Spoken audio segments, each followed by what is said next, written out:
এত সুন্দর দেখতে এই ফোনটা হচ্ছে OnePlus এর নতুন ফ্ল্যাগশিপ OnePlus 15। এই ফোনটাতে স্ন্যাপড্রাগন 8 এলিট জেন 5 এর চিপসেটের সাথে আছে 7300 মিলি অ্যাম্পিয়ারের ব্যাটারি, 6.78 ইঞ্চের একটি এলটিপিও অ্যামোলেড ডিসপ্লে আছে যার refresh rate 165 hertz.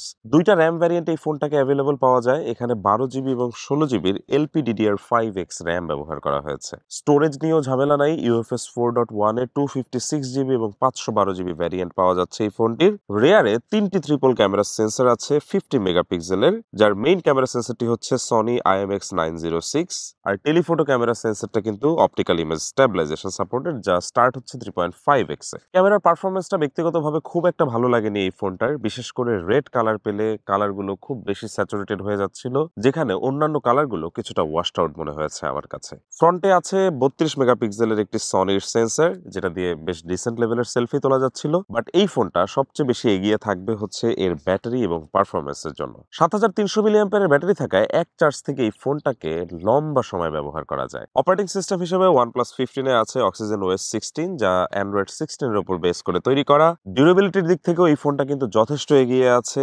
IP68, IP69 and IP69K এর water and dust resistance certification আছে। আর তাই 80,000 টাকা বাজেটের মধ্যে আপনারা যারা নতুন অ্যান্ড্রয়েড কোনো চাইনিজ ভ্যারিয়েন্টের ফোন কিনতে চাচ্ছেন, তাদের কিন্তু উচিত এই ফোনটা অবশ্যই কিনে নেওয়া। এই ফোনটার লং ভিডিও কিন্তু খুব শীঘ্রই আসছে আমাদের চ্যানেলে। কোন কোন বিষয় নিয়ে আলোচনা করতে হবে তা অবশ্যই কমেন্ট সেকশনে আমাদেরকে জানাবেন।